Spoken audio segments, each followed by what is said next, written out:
Hello everyone, my name is Wolf and today we will be attempting something absolutely insane.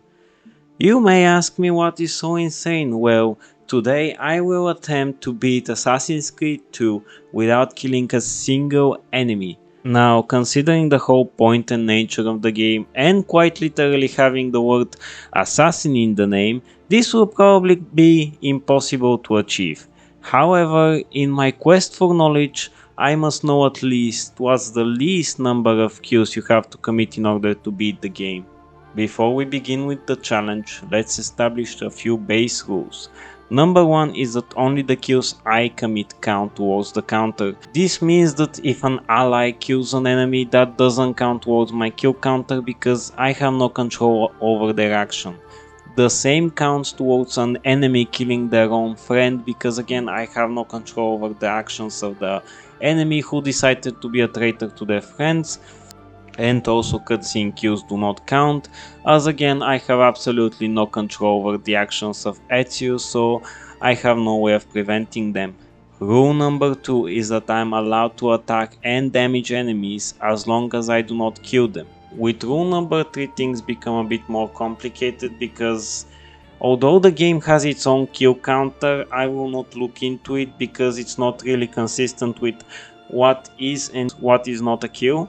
For example, stabbing an enemy with a hidden blade or your sword counts as a kill, which is fair enough, as the enemy stops moving and is clearly dead. However, beating up an enemy just takes them down and they continue moving, so that means they are clearly not dead and they do not count towards the counter. Which again makes sense.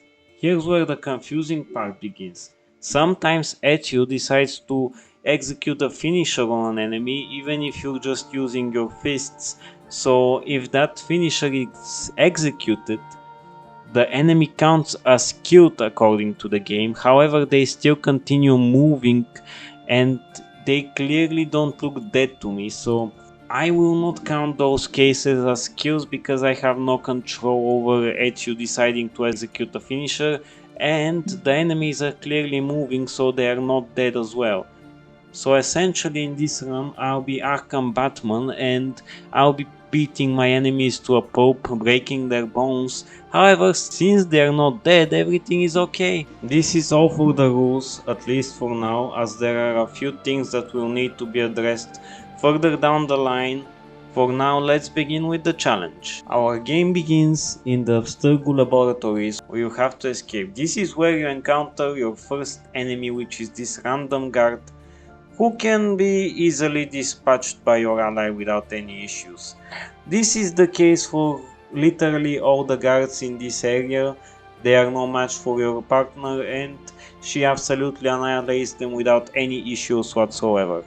After which Lucy decides to assert her dominance even further and shoves Desmond into the car trunk, and he doesn't even question it one bit. After the absolute humiliation of being shoved into a car trunk, Desmond was forced by Lucy to participate in a course teaching how to be a badass, which is where we meet our good friend Ezio Auditore. The first sequence of Ezio's memories begins with a massive brawl against Vieri's goons.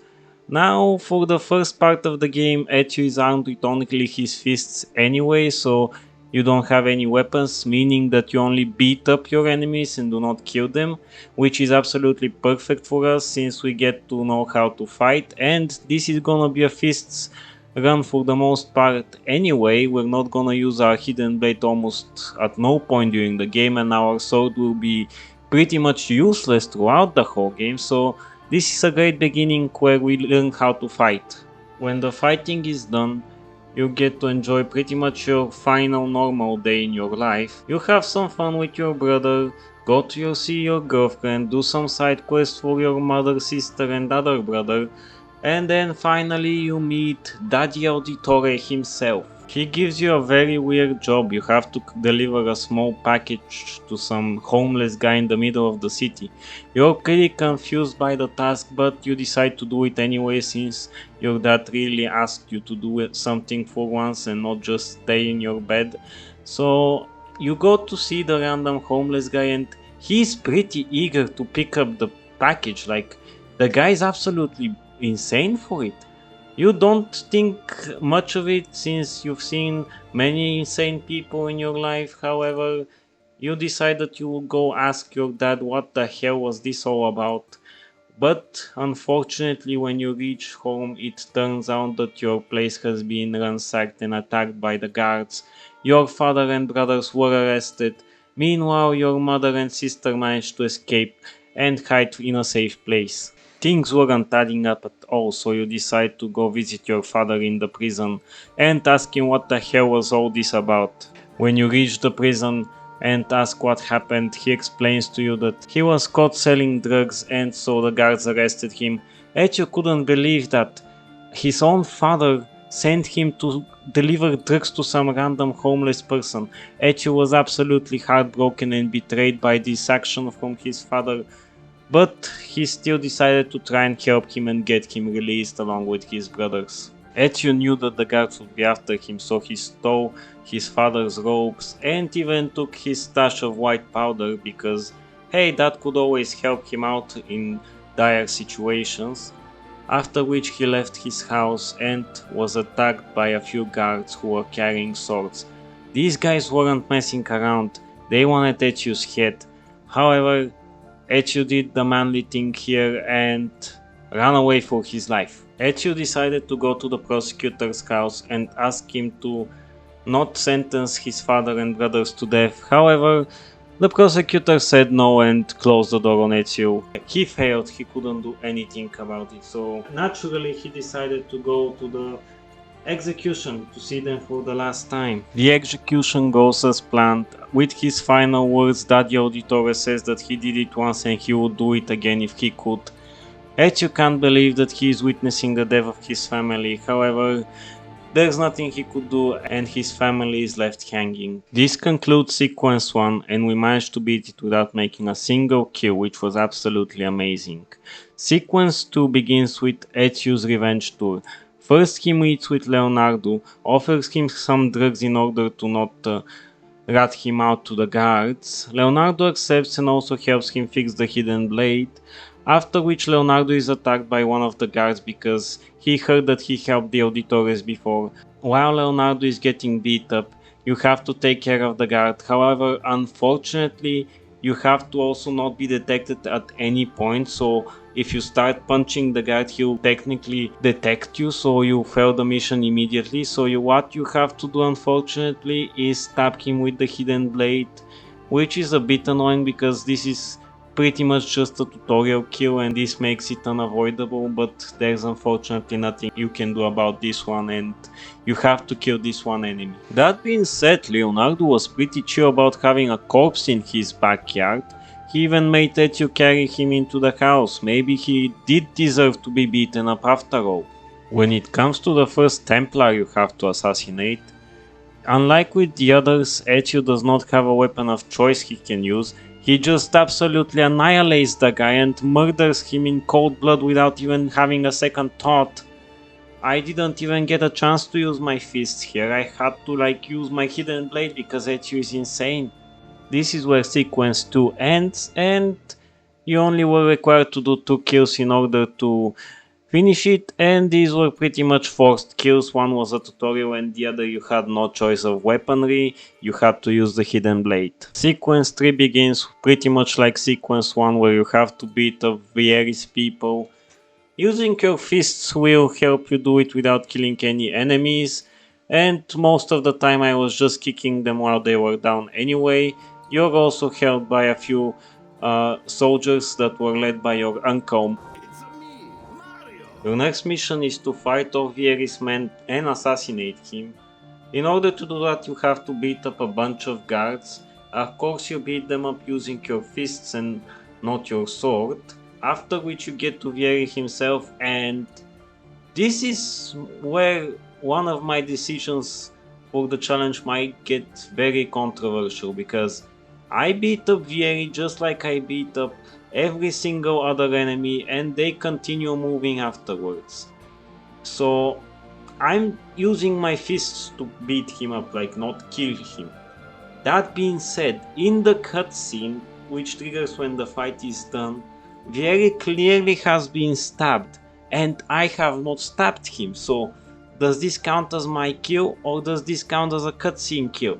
Personally, I would count it as a cutscene kill because even the game doesn't recognize it as a kill. I know I'm not really consistent with using the game counter, but this is for other reasons. However, this time I'm with it, like this doesn't count as a kill according to the game, so I guess I count these situations where I just beat up the assassination target as a cutscene kill and not as my personal kill. I hope you understand where I'm coming from, because according to the game, whatever I'm doing is not considered a kill, because like I beat up many enemies over the game and they do not count as kills. So why would the assassination target count as a kill? Doesn't really make sense to me that this one would count as a kill but the other one doesn't. To go back to the previous assassination, Ezio clearly stabs the guy while I'm playing as him, even though I didn't wanna stab him, I had to. So this one counts as a kill, but the other one where I just punched Vieri in the face a couple of times doesn't, in my opinion. Anyway, this complicated and long explanation concludes sequence 3, and we actually managed to do it without a single kill to our name. That is of course unless you count the Vieri kill, in which case it's one I guess, but it's my video and I don't count. In sequence 4 you're given the complicated task of rescuing Lorenzo de' Medici and help him defeat the 12 guards and the Templar. Now, this wouldn't be that hard normally, however, Lorenzo absolutely sucks at fighting and gets absolutely destroyed, which forced me to use my hidden blade a bit and I accidentally killed the guy, so I had to quit the game and restart the whole stupid fight over again. Why does Lorenzo suck so much at fighting? If it was just me against 13 people, I would have dealt with them easily, but no, I have to deal with Lorenzo as well and his constant dying. Anyway, whenever you defeat all of the enemies and successfully defend Lorenzo without him dying like an idiot, you have to escort him for a while, and this is not so bad because you're only attacked by a few enemies and you can deal with them in the usual way using your fist. After that you have to find and defeat the guy who was trying to kill Lorenzo. In order to do that, you have to chase him down the rooftops of the city and fight him, and essentially he doesn't try to fight you back, you just have to beat him up, so that's pretty easy. The only issue is that at that point I was still not able to chase and punch people that successfully, so it took me a while to catch him, but when I did I managed to beat him up to a pulp and avoid killing him because of the already established rule that I did nothing wrong to him and he should have lived.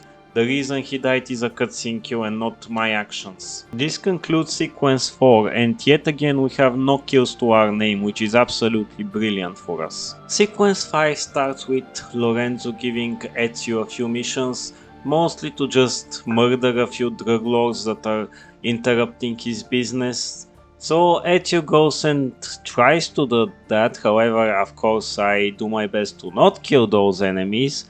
And with the first guy you have to sneak into the church courtyard without him escaping, and this is a bit difficult because the moment he sees you he runs away and very quickly runs to a safe place where you cannot capture him, so you have to be careful when you jump at him. And again, when you beat him up he quote unquote dies, but he doesn't really die because I get that I just beat up an old guy, but still I didn't do anything to actually kill him, so it doesn't count. As for the second guy, he is much braver than the first one and he actually tries to fight you, but your big punch is too strong for him and he is taken out as well. When it comes to the last guy, it seems that this would be the easiest of the bunch, since the godfather of the mafia, aka the Spaniard, stabs the guy for you. You don't have to do anything, you even have a stare down with him where you acknowledge your power to one another, and yet still for some reason Ezio decides to grow some morals for once and decides that the only honorable thing to do is to actually finish the guy off, even though he'll die in like 2 minutes anyway without you doing anything. But no, no, no, the game forces you to kill the guy even though he's like 90% dead anyway. So this is a kill you're forced to commit again. Wonderful. This useless display of morals lets us down and makes us commit our first kill in 3 sequences, ending sequence 5 with only 1 kill. We were so close to a hat-trick, Ezio. Why did you ruin it with your stupid morals? Sequence 6 starts with fixing Leonardo's carriage, and after which we have the carriage chase where I don't think you kill anyone, you just knock them off the carriage. Maybe they survive, maybe they don't, I don't know, so I won't count any of those cases as kills. After which you sail towards Venice where you have to be for the time being. This ends the relatively short sequence 6 with no kills, after which you have to help Rosa in sequence 7 and carry her to her own people.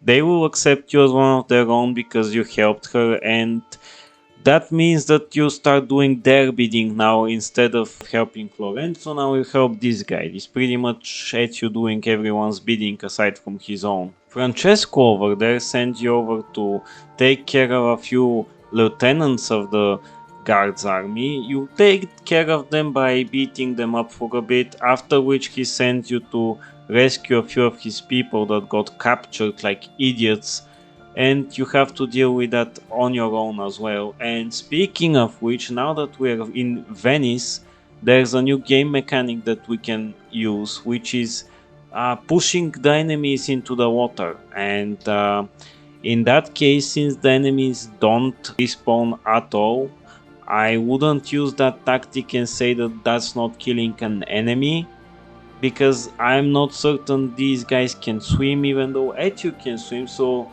the concept of swimming has been discovered by humanity, so I'm pretty sure that they should also be able to swim. However, I will not really push people into the water in order to use that as a way of killing them without killing them. I hope this makes sense. You release the groups of thieves and you do not have to kill any enemies, after which you meet with Francesco again and he is pleased with your work, and so he sends you to assassinate one of his main rivals. And of course you accept because you have no free will, you have to do whatever hell these guys tell you. Naturally you find the guy, and whenever you catch up to him, you absolutely curbstone him into the ground and kick him while he's down. He only took 2 kicks. I get that he's older, but still that's pretty pathetic. Oh, and of course Francesco showed up out of nowhere in order to try and claim the whole glory for himself. However, you both knew who the actual badass was there, and so he backed off and didn't mention it anymore. With this, sequence 7 is complete, and yet again you do not have to do any kills in order to complete it. Now it's time for sequence 8, and this begins with my absolute favorite thing, Ateu mission. I absolutely hate these, I absolutely despise them, but it had to be done. No kills are required during this part of the game. This leads to the moment where Leonardo finally tries to kill you. Unfortunately for him, he is unsuccessful and Ezio survives the attempted flight, after which you have to defeat a bunch of enemies. It's not that big of a deal, it's just a bunch of regular enemies, and you even have companions to assist you, so they are not that big of a deal as well, and you have to kill no one in order to complete this part of the game as well. This leads to another attempted flight where the only thing you have to worry about is getting to your destination, as you do not have to kill any enemies, and eventually when you manage to get to your destination, things become even more interesting. The reason for that is that even though you tried to stop the guy in the yellow from drinking the poison, he was so thirsty that he already drank like 3 glasses of it, so it doesn't even matter that you got there. However, the most hilarious part after which ensues, which is chasing the old guy until you finally manage to get to him and beat him up for long enough until he decides that he's had enough. And this can take a while, especially because of all of the soldiers that are around you, and In order to punch the guy while he's running, you have to mark him, and it's quite difficult for Ezio to decide to mark the right person.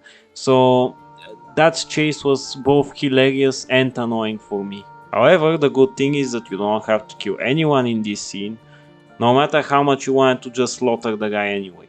After that, the yellow guy comes out, clearly dying as well, and when you escape from the guards, you have completed sequence 8 with no kills committed. Sequence 9 begins like any other with Leonardo's get rich quick schemes. Unfortunately, when you meet with your friends, a girl gets murdered and everyone looks at you and you have to do something, and this is where the gun tutorial happens, and unfortunately you have to use the gun in order to kill the guy, because the guy is gonna kill another girl otherwise, and you don't want that to happen, so you have to shoot him with the untested prototype that Leonardo made. Like, I don't think that was such a good idea, but hey, it worked out in the end. Unfortunately, you had to kill the guy, you just couldn't shoot him in the leg or something like that.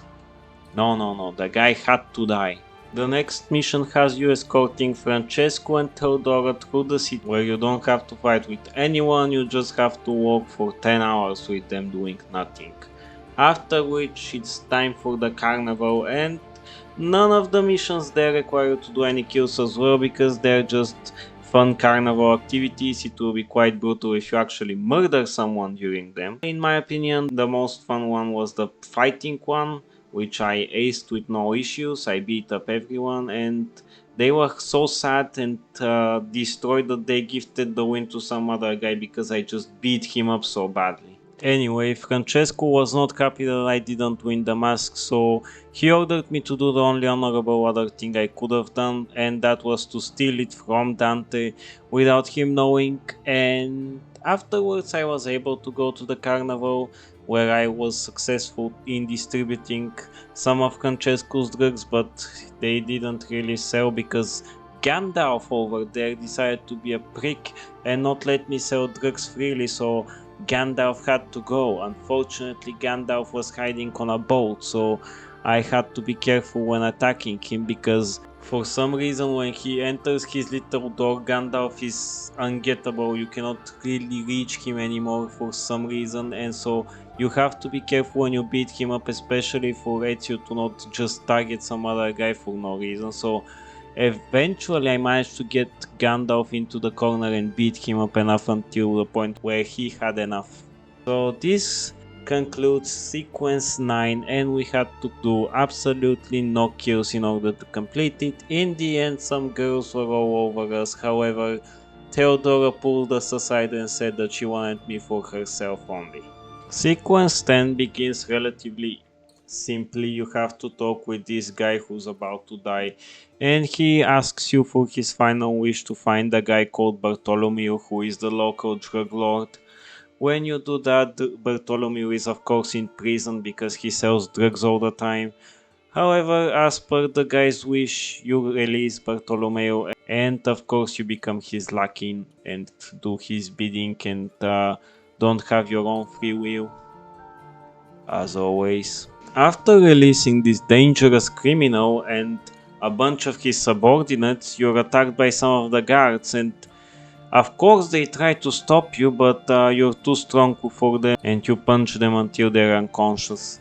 You gracefully don't kill them because they don't deserve that, however, you give them some pretty nasty injuries, let's be honest now. When you escape, Bartholomew gives you yet another mission, and that is to release all of his other dealers, and to be honest, this is not that big of a task because quite literally I just dropped in front of the guards that were protecting them and released everyone, and the guards didn't even care that much. After which I had a few allies to help me with any potential enemies, so I had to kill absolutely no one in this section of the game and just released some of the mercenaries without any issues. Step 1 of Bartholomew's big revenge plan was complete. Step 2 was to clean out a few areas where all of his soldiers could be sitting for a while until the signal was placed. And after which you finally got the opportunity to get your revenge on Dante and his stupid friend.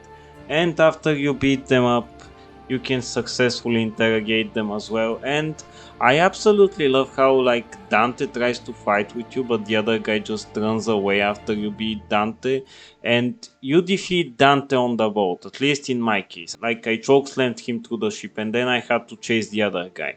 So I beat up the other guy like a few hundred meters away from where Dante was.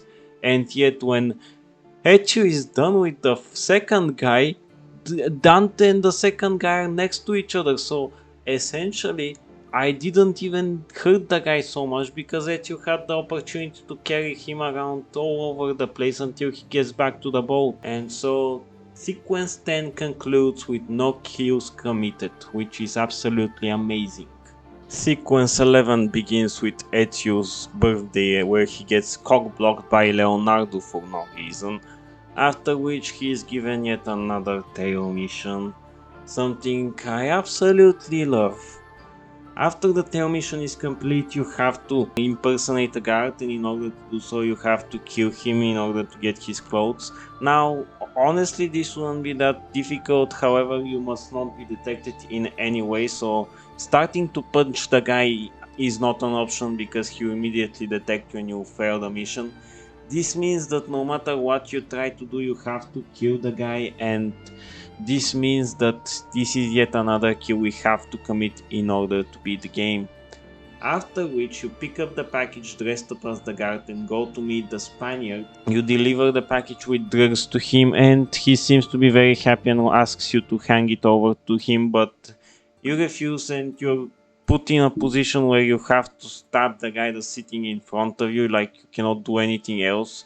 You're quite literally forced to do it, so this is yet another kill that has to be done, after which you don't need to kill the other two guards and you face Borgia in a 1v1 fight, at least for a while until he becomes a coward and calls up even more guards.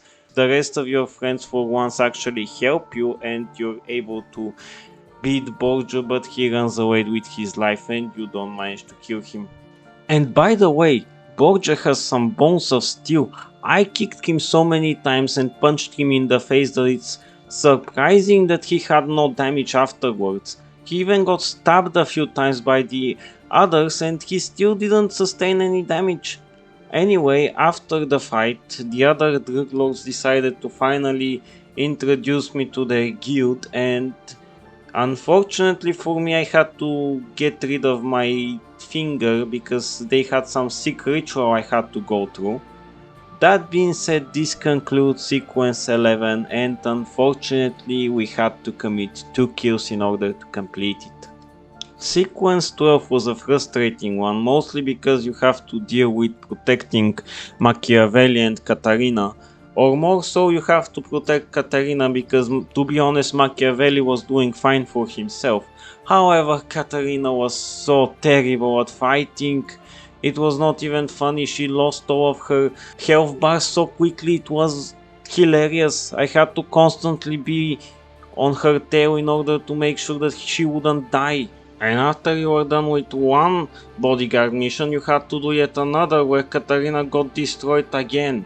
I don't know how you're so bad at fighting, but she proved that it was possible. After all of the emotional damage that I suffered by the hands of Katarina, I had to deal with the Idiot Brothers and save Katarina's children. The first one wasn't that difficult, I just had to beat up a few enemies, and in the second one I had to beat up Idiot Brother number 1, after which I went to beat up Idiot Brother number 2, and in this case Ezio clearly shows that he kills his enemies in the cutscene and not beforehand, so me beating them up doesn't kill them, that's confirmed now.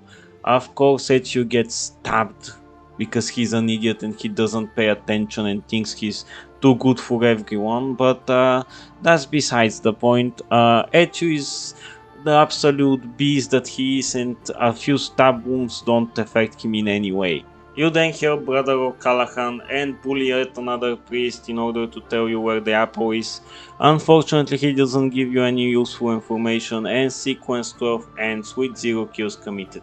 Sequence 13 begins with Machiavelli telling you that the Spaniard has gathered new allies and you have to kill them on your own.